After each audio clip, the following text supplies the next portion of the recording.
Okay, so last time we have learned about these binary cross entropy laws. Okay, so first we learned that these two uh, formulas are same. Okay,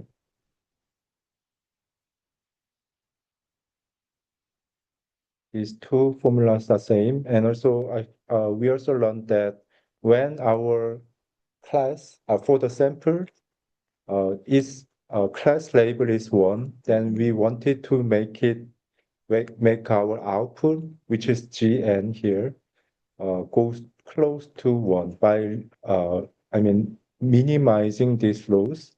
We can make this g of n goes to one, and also that n samples class is zero. By minimizing this loss, we learned that we can make this g of n go close to zero. Okay, that's what we actually wanting to achieve here. So using this binary cross entropy laws, our z is this, and this x is the input, and y is the ground truth label. So we are somehow closing this g to the y label. Okay, so when y label is one, z we can make z close to one, and when the label y is zero, we can make this g goes to zero. Okay, using the BCE laws. But you don't have to implement everything here by yourself in PyTorch. So the thing you have to specify when using the PyTorch is this. So you can just say what you will use as the loss function is binary cross entropy loss here. Instead of previously, you may remember that we use MSC loss there because the loss function that we used was the MSC loss, which is the Euclidean distance between ground truth and prediction. But now we are using binary cross entropy loss because our task is binary classification. Okay. And the remaining things are same across previous code. Okay, so but the different thing is here, uh, we will load the iris data set. So the another good, this iris data set is pre-built in scikit-learn library. So this is also famous data set frequently used for classification tasks. So that have some value for the flower, and depending on their attribute, somehow their attribute, the flowers attributes are recorded as value, some of the values in the data array. And also, they are wanting to classify those flowers into, as far as I remember, into 4 classes, but here we will use only 2 classes, okay? Anyways, we 100 data of this iris data set, okay? And also we are also wanting to use the first 100 samples, their classes, okay? Maybe there will be only 0 or 1 class. There only will be 2 classes because we are running the binary classification now. And anyways, wanting to make it into some X data and Y data and typecast that into the PyTorch variable, okay? And the remaining thing is same as before. We have to define one linear layer to map the X by multiplying some weight and adding some bias. We are wanting to make some, the initial, layer. And uh, when you see this part, uh, I mean, there are actually 2 methods. So you can constitute this net variable, which is denoting the network, the deep learning network we are using, using the sigmoid by explicitly applying sigmoid after the linear layer. you can make this net architecture for the logistic regression because this is the layer that we will use for logistic regression. But here we will only define this linear layer inside the logistic regression. But after that, we will explicitly apply the sigmoid layer afterwards. Okay, so I mean that depends on how you will implement this. But normally, uh, we can constitute this net architecture with sigmoid. Okay, and also after getting this PR probe, okay, we can. This is the one scalar value that would be from zero, have the value from 0 to 1. Okay, because after sigmoid, we are getting this probe variable. So the value will be bounded to 0 to 1. Okay. And we will apply this loss underbar Fn, which is the binary cross entropy loss. Okay. So this is the predicted value, and this is the y, which is the class label. Okay. And actually, this is calculating the binary cross entropy loss. And by executing this one line of code in the middle of the layers, we can calculate DLD sector, okay, for every parameters, okay.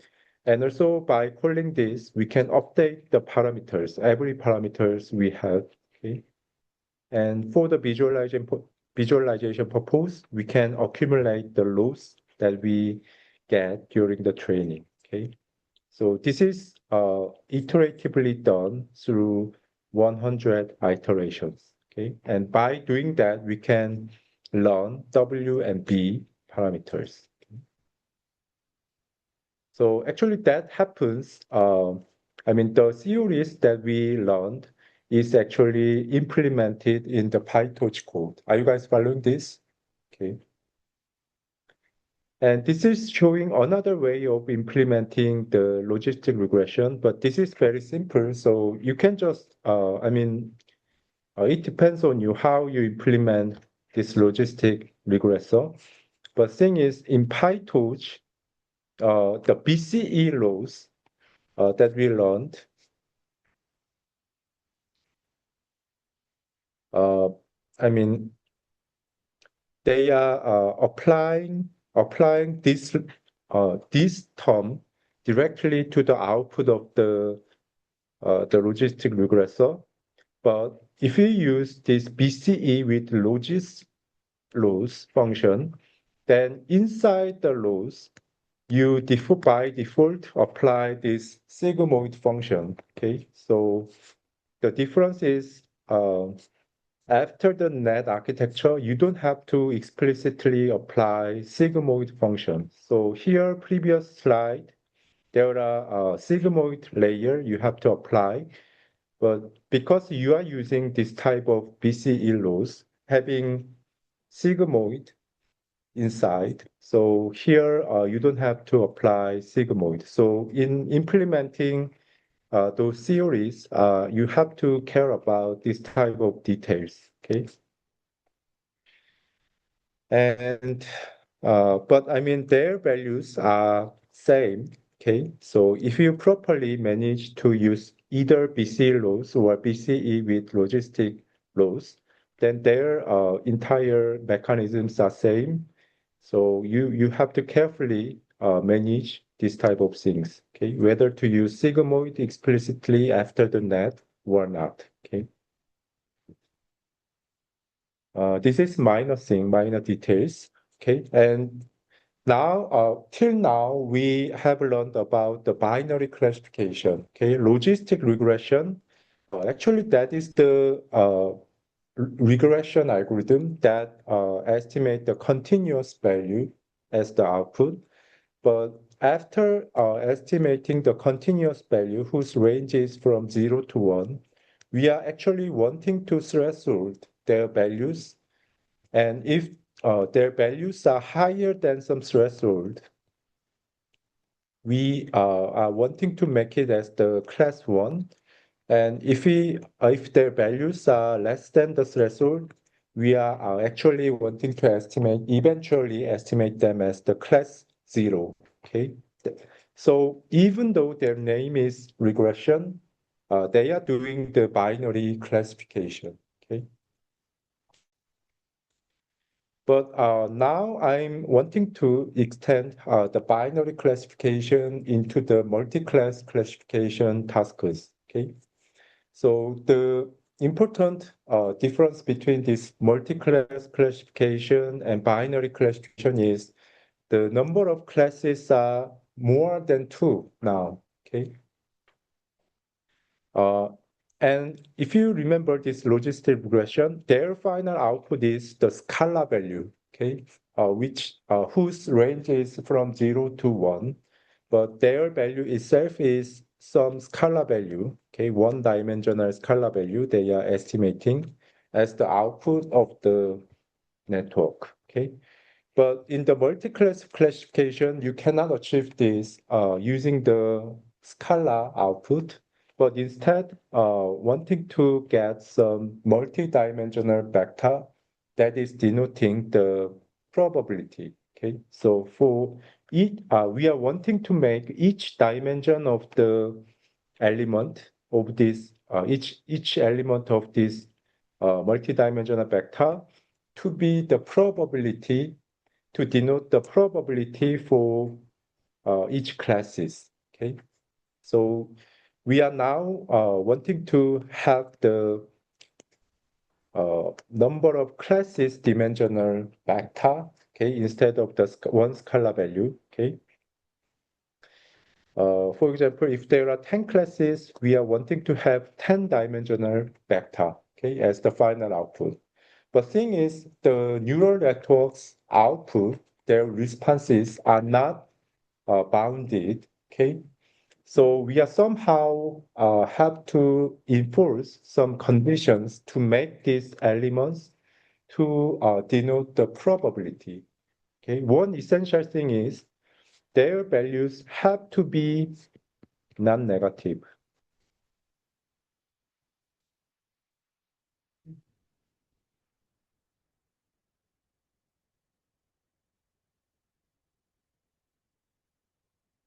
Their values have to be, I don't know why, okay?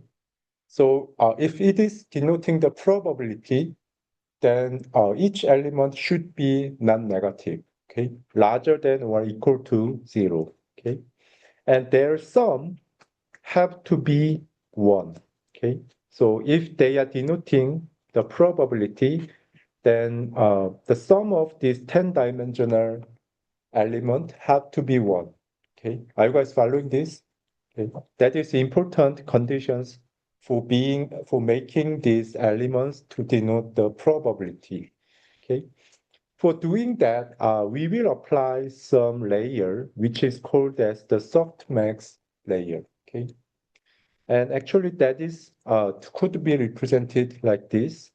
And for the first thing we will do is we will apply exponential function for each element. Okay. So you may remember how this exponential function looks like, okay? So their y range, even though their x range is from minus infinity to infinity, their y range is non-negative, okay?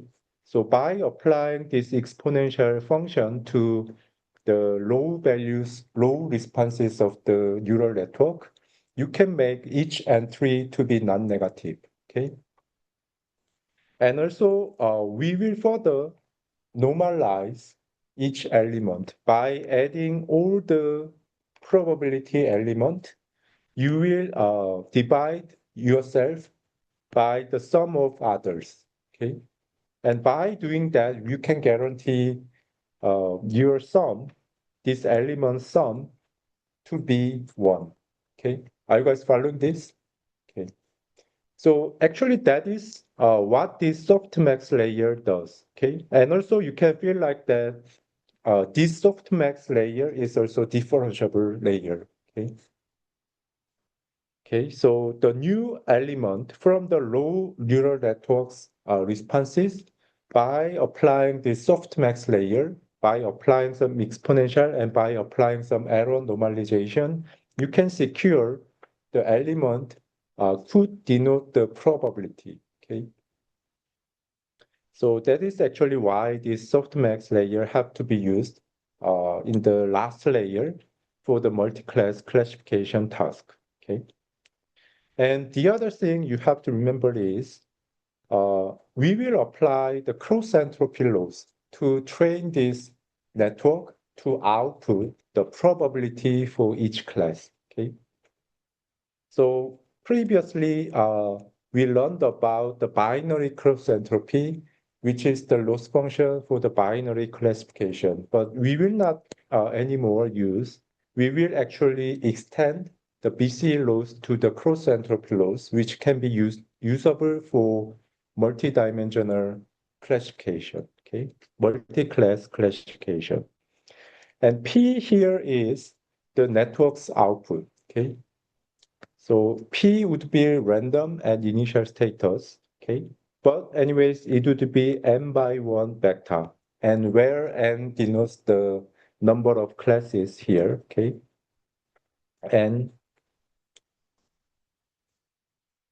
n by 1, and Q is also n by 1, okay? But Q here is one hot encoded vector, which means, uh, I mean, among these n element, you will have one of one for one element, which might denote the ground truth label, okay? And also you will have zero for all other entries, okay? So this is the Q, okay? Are you guys following that, okay? So this is some convenient way to denote these samples output have to be one because this is the ground truth for that sample, okay? But for all others, we will assign zero, okay? And this is the how we encode the Q vector, and P would be the last layer of the network, okay? And we are wanting to make this P follows this Q vector, okay? We are wanting to train our network to be like that, okay? And the remaining, so this is the generalized cross entropy laws, okay? And you may now feel that this is the extension of previous log function. I mean, when you see this, uh, this is the minus ln and some value, okay? And Uh, and you can now feel like that this is the same form as previous. This is minus and log function. And previously, the how to say,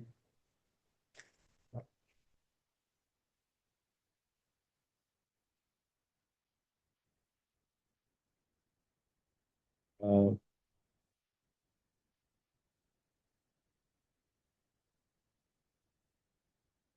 okay. I mean, at this status, you can I want you to understand that this cross entropy loss is the extension of the multidimensional extension of the previous BCE loss. Okay, so now the P of X and Q of X, they are multidimensional vector, but previously it was the scalar value. But anyways, we are extending that into the vector and apply the log functions similarly. Okay. And if you propagate, I mean, further propagate this formula, okay, then you can feel like that. Um, I mean, how we can propagate this is um,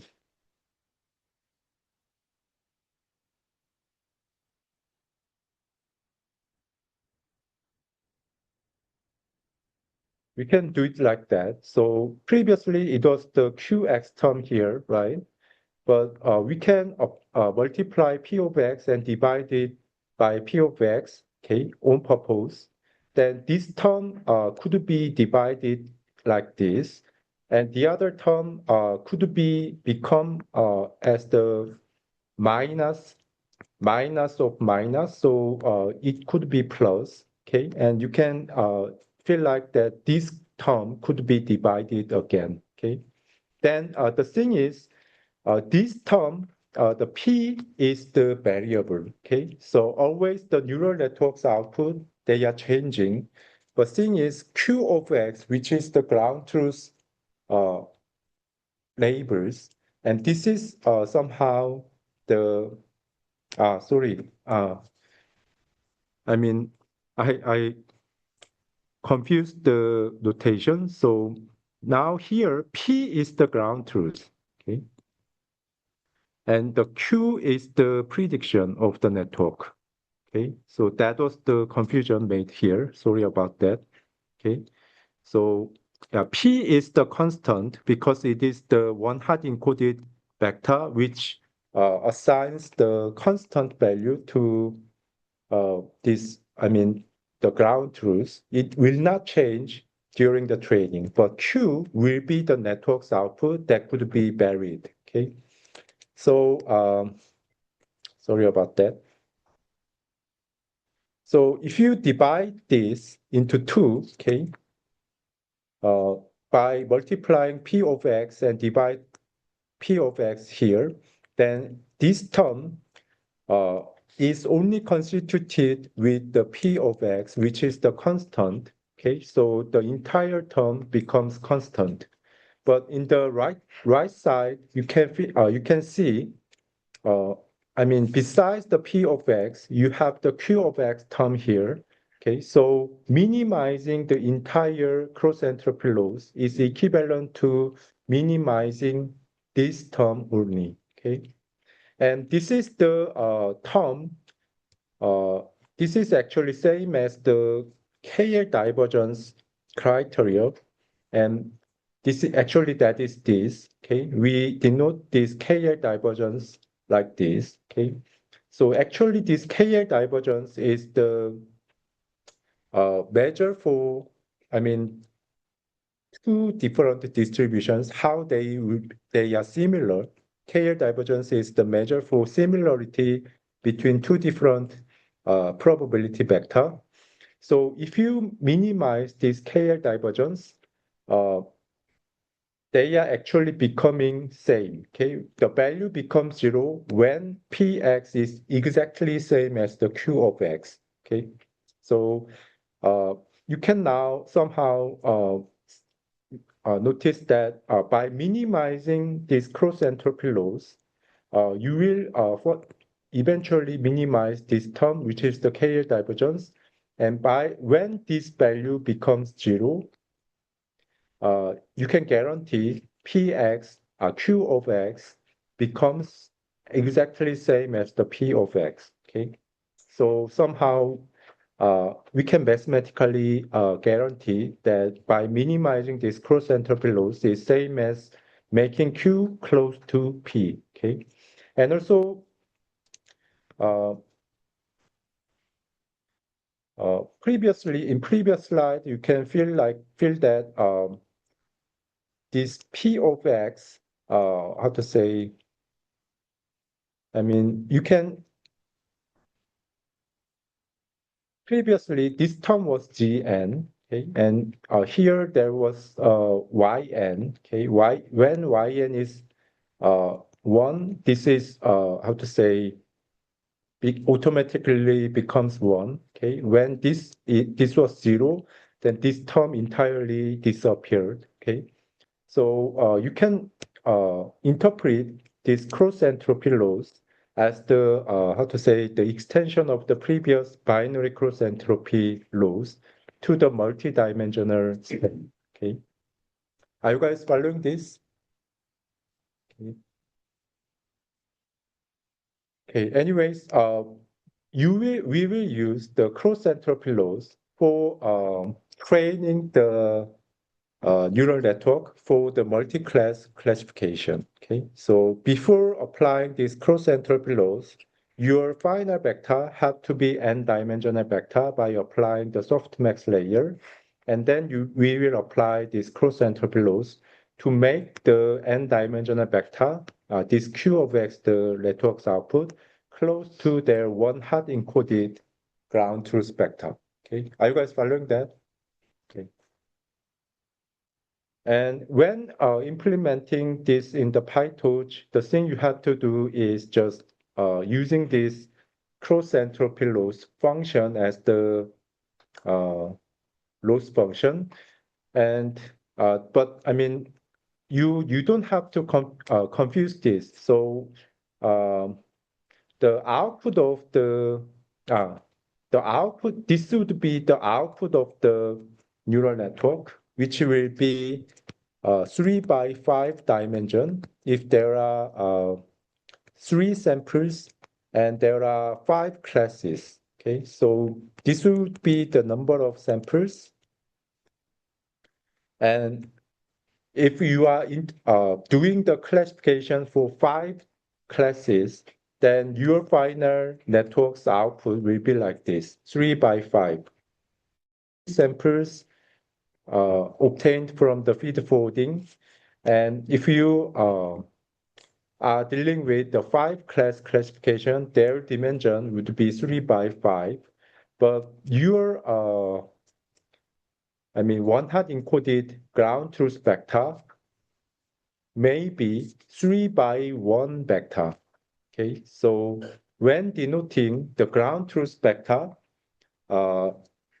you will not represent it as the 5-dimensional vector, but instead we'll use only one scalar value. Okay, because there are 3 samples, you may have to have 3 ground truths, but the final output of the neural networks will be in 5 dimension, representing some of the continuous output.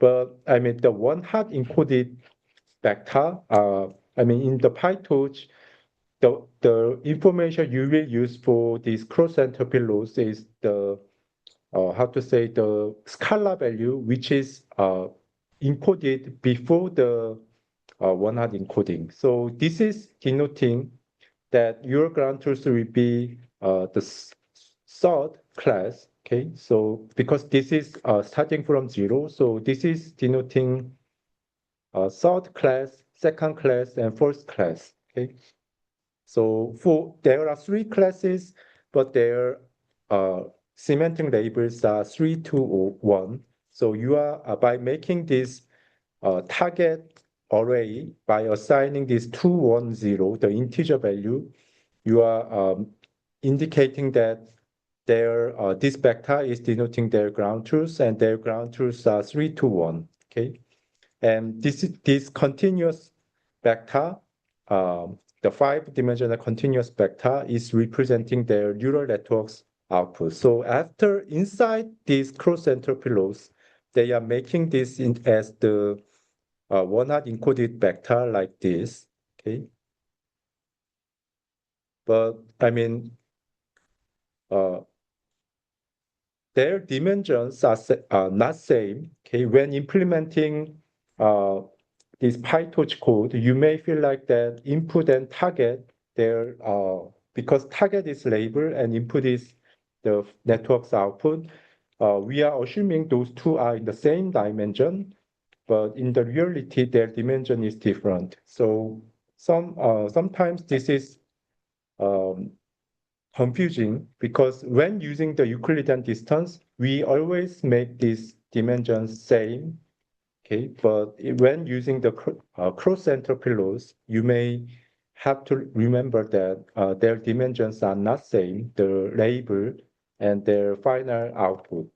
Network's final output, they are not same, but inside the cross entropy loss, they are using these target integer values, they are making these same dimensional vector arrays inside the network, inside the function, and making them close. Okay, you have to remember that. So that's the cross entropy loss. Okay. And now we will learn about this LUNET architecture, which is the old CNN networks. Okay, actually this network is proposed in 1998. okay, for doing some digit classification. Okay, so their images are quite small, 32 by 32, or sometimes they are using 28 by 28 dimensional images. And they are having the convolutional layers and having the FC layers afterwards. Okay, and eventually wanting to output 10-dimensional vector, which denote 0 to 9, which means they are wanting to classify digits inside these images. So even though there are alphabet here, the LUNET architecture was proposed to classify this type of digit images. Okay,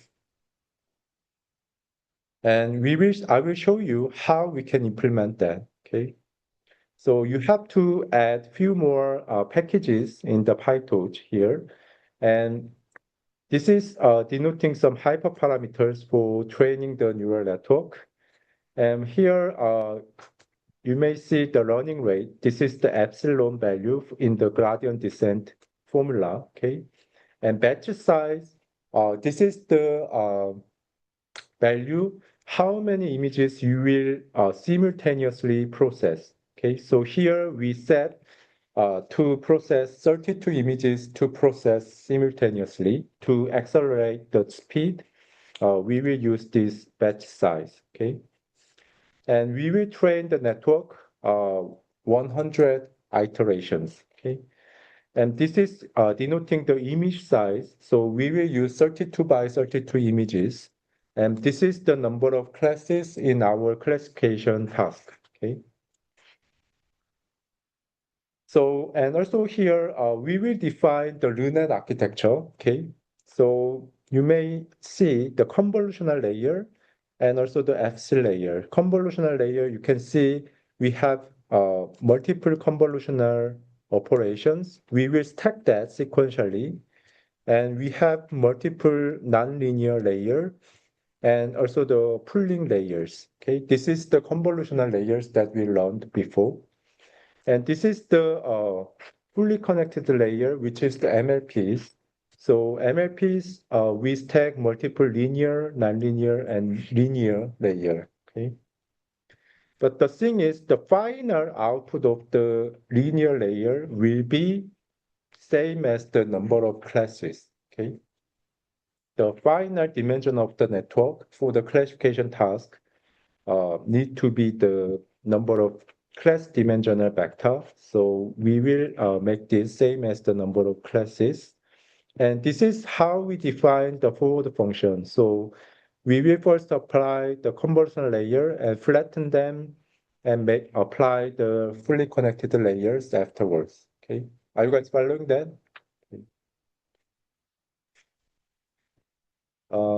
Okay, so previous slide, I explained most of the part when implementing this training code, but one missing thing was I missed this data loader. Okay, so how we will load X and Y variable, uh, I mean, maybe, so in this type, for example, in this type of code, I used this X and Y, but I didn't explicitly show you how we will load this X and Y variable. Okay, so this X is input and Y is the output, the ground truth, but I didn't explain this explicitly yet. Okay, so you can directly implement this type of loading XY data part by yourself, but in the PyTorch, uh, another they are providing you another convenient the functions to each data. Okay, this X and Y. So they are called as the dataset class and also the data loader class. Okay, there are actually two types of uh, I mean easy interface in PyTorch to manage the data loading easier. Okay. Uh, So this data set part is actually the dataset class. They are defining how you will load one pair of X and Y data. Okay, how you will load this one pair X and Y. And this data loader class, they are managing they are managing to load the batch-wise processing. So by denoting here the batch size and making this data loader instance, using this train underbar loader, data loader, you can, one time if you call this data loader instance, then using how X and Y pairs are loaded, that is already inside this dataset class, okay? And using that method, you will load multiple samples, multiple pairs, okay? And also this data loader is providing you easy interface, for example, whether to shuffle their orders or not. And also sometimes there are also options to some argument to use some threading. But so threading you may learn about this threading. I mean, that is the parallel processing. Okay, you can how to say, make multiple thread to load the data, to accelerate the speed to load the data. Okay, so such kind of thing could be dealt with in the data loader. Okay, so data loader, you can think, you can manage to process the multiple samples, okay, which is the batch size wise processing. But to do that, you have to define the dataset instance, how to load the one pair of X and Y. Okay. So in PyTorch, we normally use this type of dataset definition first and applying them into the data loader. Okay. And actually, there are again two ways of loading the data. First is uh, the famous data sets such as the MNIST or Caltech 101 or other ImageNet data sets, they are popular data sets. So in PyTorch, they are already implemented how to load one pair of X and Y for those kind of famous data sets. For example, in MNIST, they are already implementing how one pair of sample, X and Y sample, are defined for this MNIST data set. Okay, so you can even indicate whether that data set is training data split or the testing data split here. Okay, and also by applying some trans variable here. So this trans variable is defining some pre-processing operation. So here we will apply resizing the images into 32 by 32 image and also typecast them into the PyTorch variable. So that's very simple image transformation operation. So when loading one pair of X and Y pair data, you can specify here how they pre-process those data set samples. Okay, here, and also if there is no data set in your hard drive, if you denote this download as true, then it will automatically download this MNIST dataset. Okay, so PyTorch library is providing this easy interface for the famous datasets. Okay, but I mean, if you are collecting your own,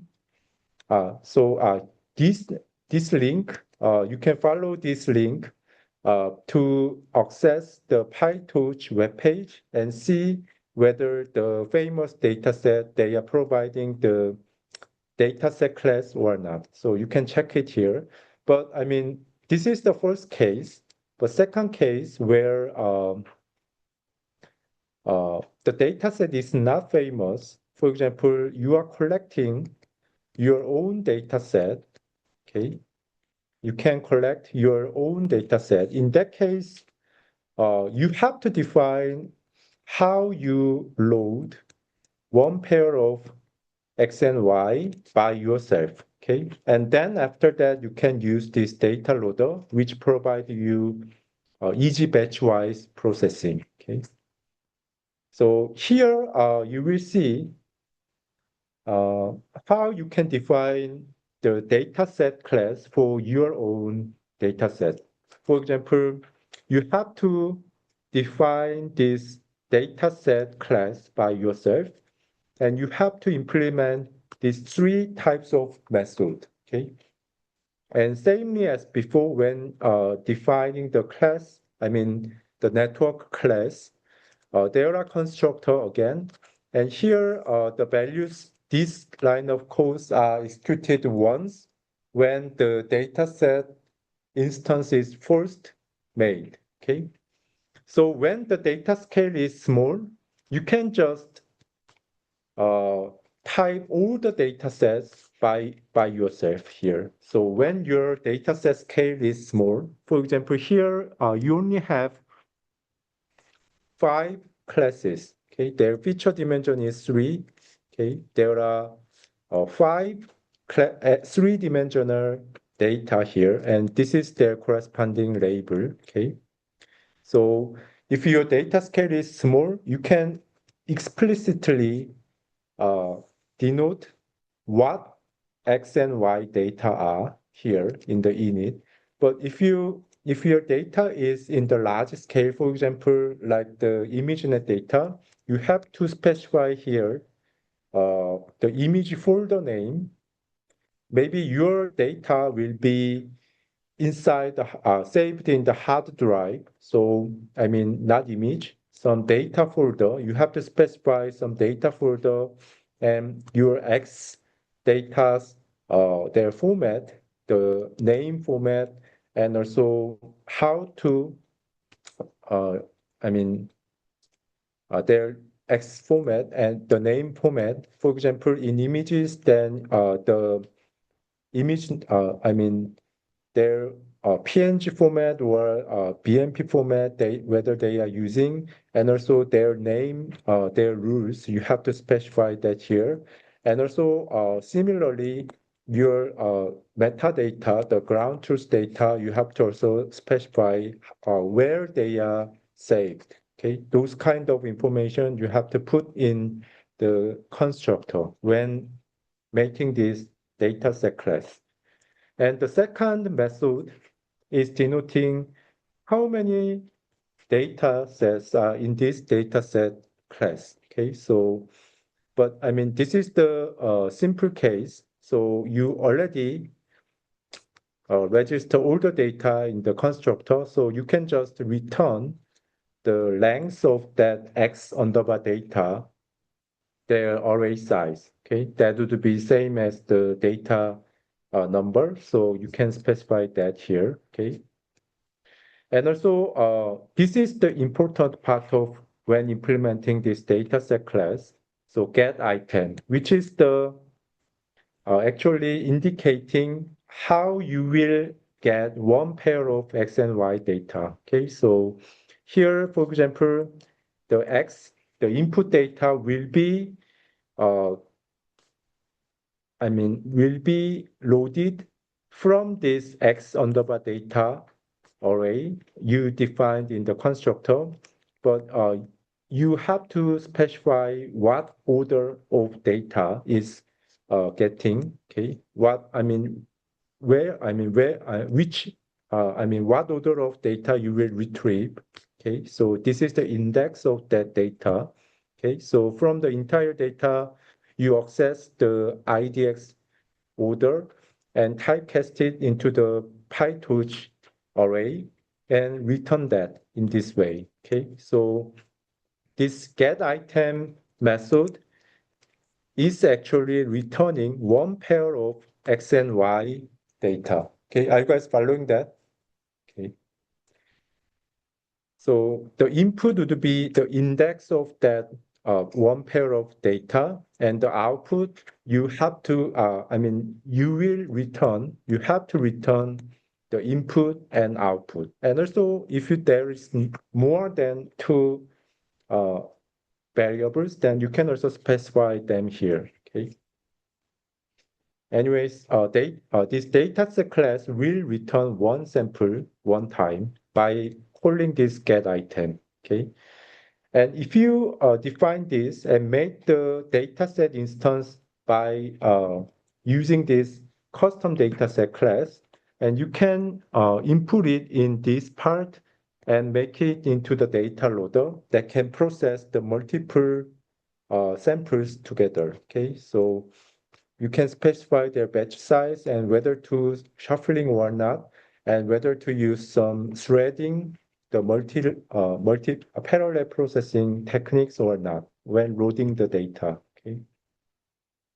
So that's actually the standard way of loading the data in PyTorch. Okay. You can, of course, use your own implementation when loading the data, but this is anyways providing the easiest way of loading the data. So I recommend to use this data loader class. Okay. And actually, this is also the time to explain more about the SGD and GD. Okay, so we learned about the gradient descent algorithm, okay, which looks like this. Okay, so previous parameter sector is updated using the gradient, okay, by multiplying some small scalar value, okay, and they are gradually updated to the direction where to minimize the loss function, okay. That is the gradient descent. But actually, you see that in PyTorch, we always use SGD, optim.sgd, instead of optim.gd. Okay, so the difference between stochastic gradient descent and gradient descent, you have to are specified here. Okay, and also because their formula are all like this. Okay, their formula themselves are not different. So you can use this same SGD optimizer for both SGD and GD, okay, because their formula is same. The difference lies in how you uh, operate them on multiple samples. Okay, so for example, if you calculate the DL dissector for, how to say, multiple data. And if you update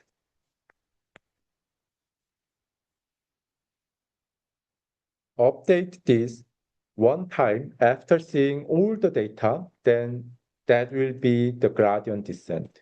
But stochastic gradient descent, uh, it will calculate gradient for partial data, and it will update this parameter after seeing partial data. Okay, that's the stochastic gradient descent. That is actually the difference between GD and SGD. Okay, so GD again, if this is the all of the training data, after seeing the full training data, you will update the model once. Okay, that's the gradient descent.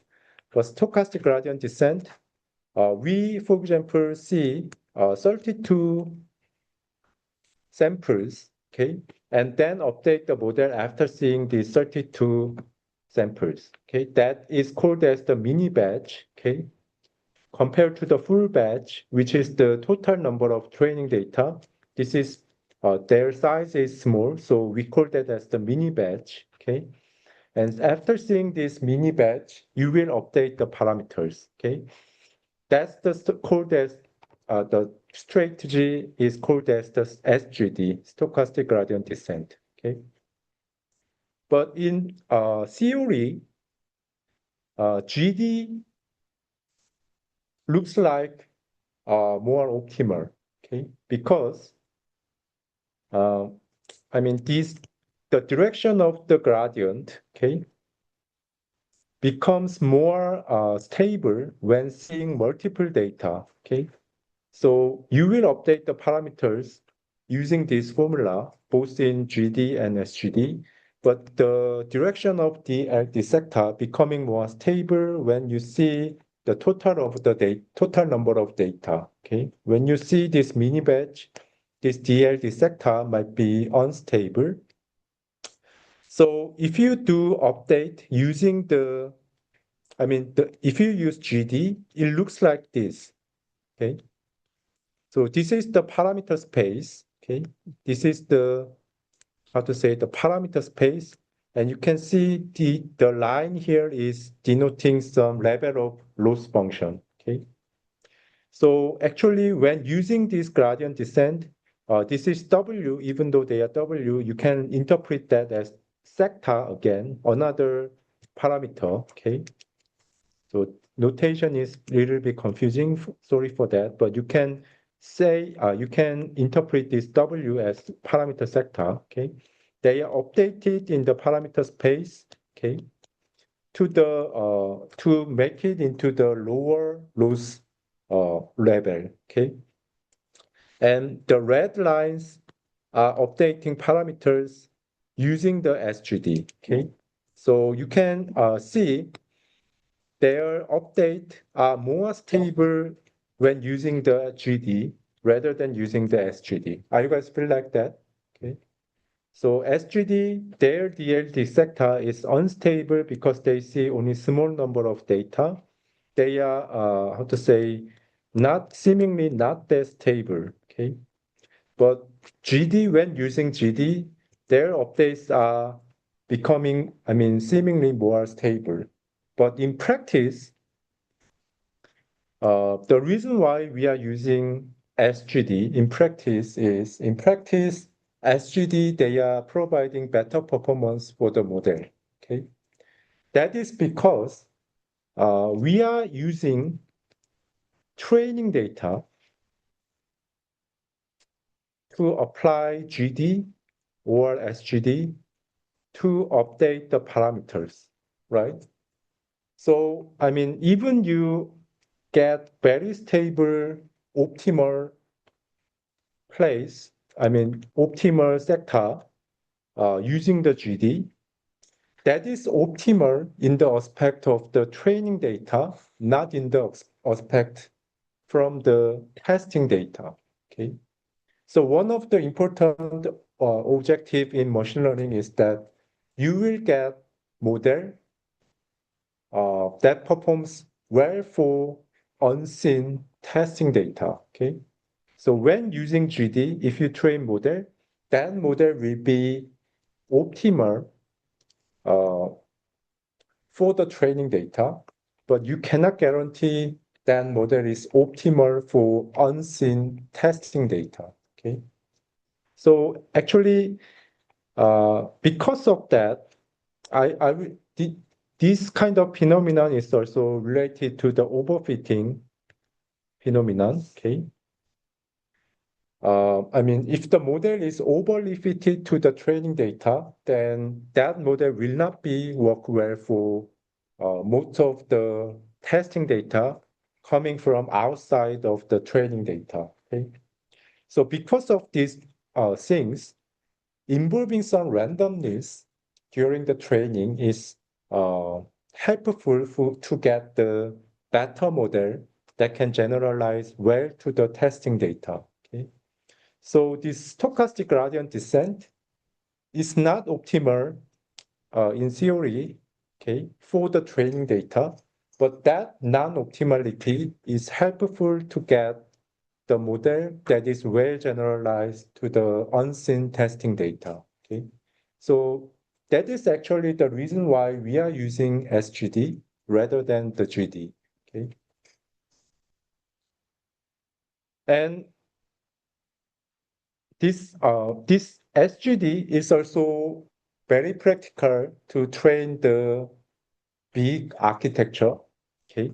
Because big neural networks requires large scale data set. Okay, and also if you train the large scale data, a large scale network that requires large scale data using the GD, then after seeing all the large scale data once, it may take like 1 day, okay? And your network will be trained just once after a day, okay? There are very few number of parameter update happened when training the large scale data using the large scale network, for the large scale network that uses the large scale training data. Uh, so, I mean, for training such big network that requires the large scale data, training them multiple times by seeing small scale batches is more helpful, also providing better opportunity to becoming the network better in practice. Okay, and also they are easier to train. Okay, are you guys understanding that? Okay, that kind of practical reasons, we use this SGD in practice, and this is actually how they are implemented. Okay. So here in this train function, we will implement the code for training for one mini batch.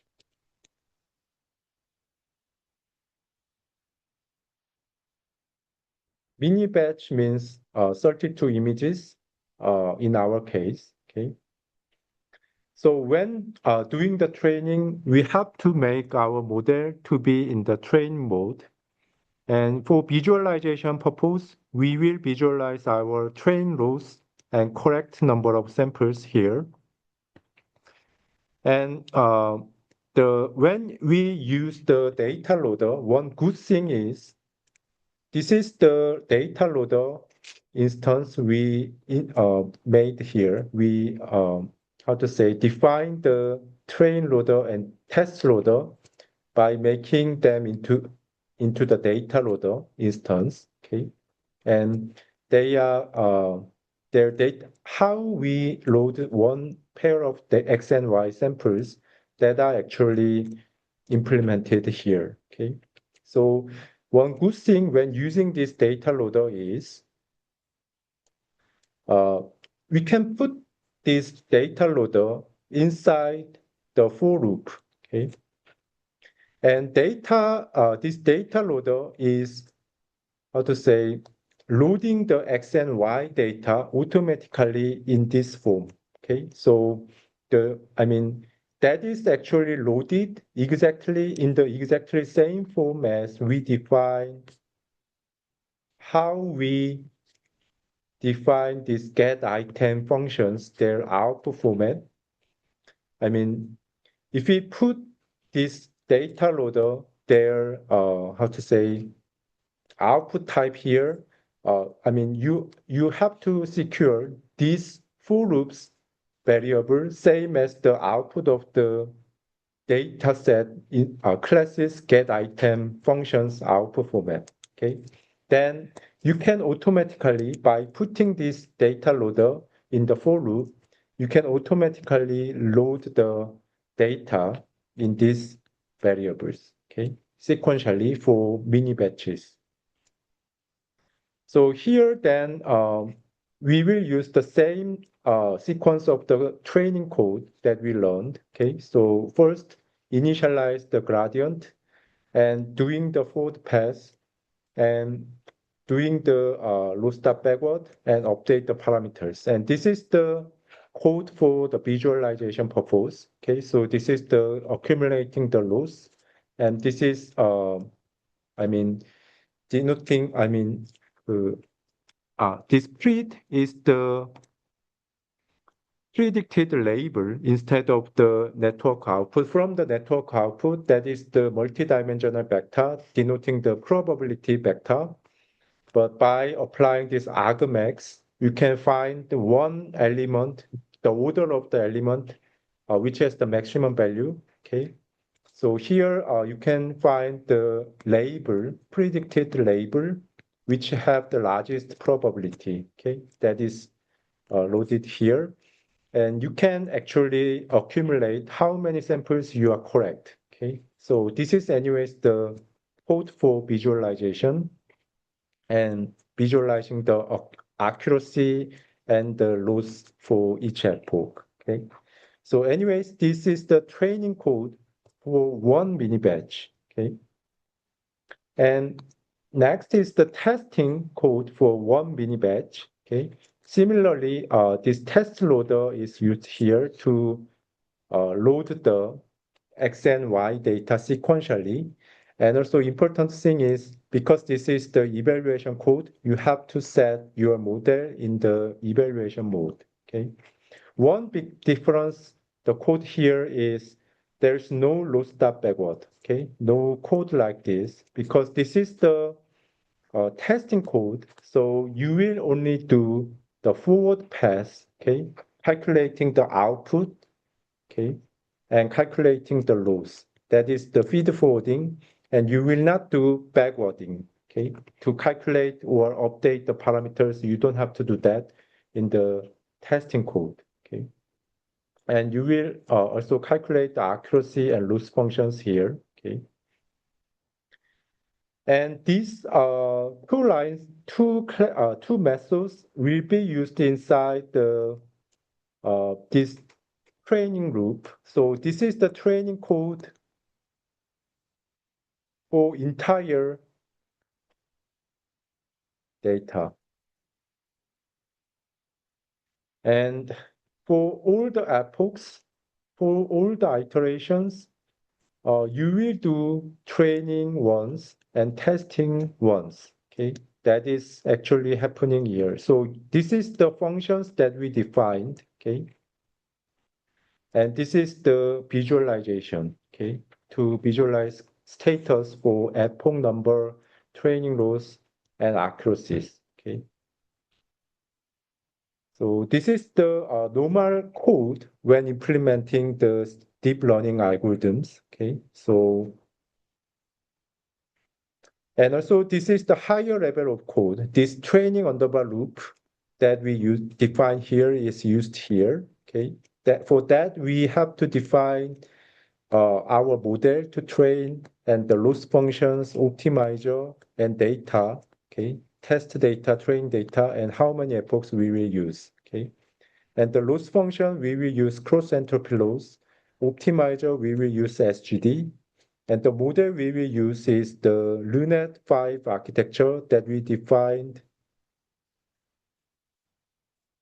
this part, okay? So LUNET 5 was defined here, okay?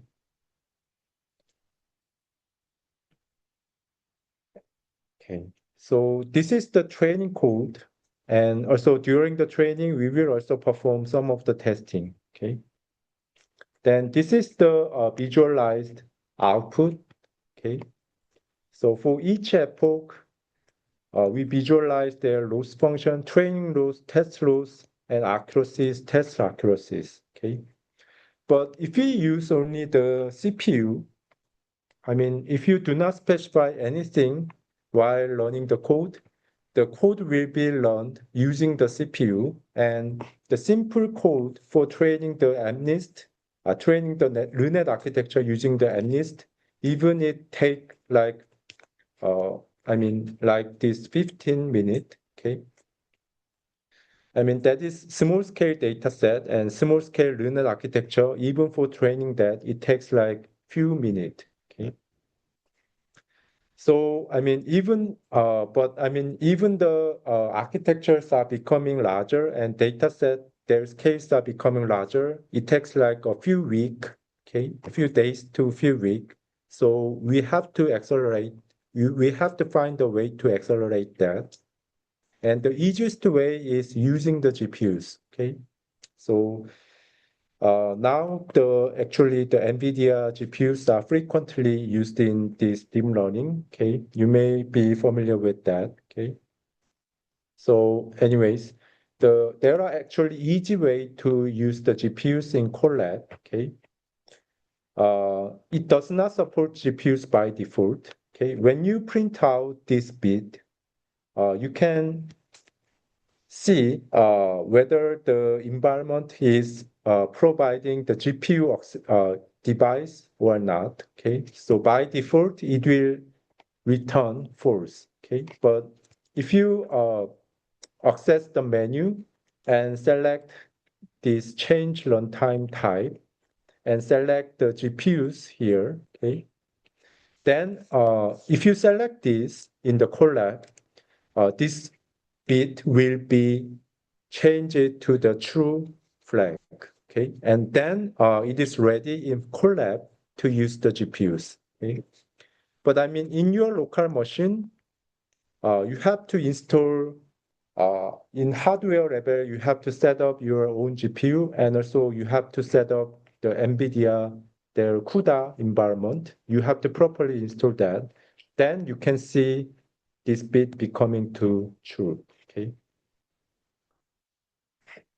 And after, how to say, seeing that this flag is becoming true, that you have to copy, you have to do two things actually. Copy your data to GPUs, okay?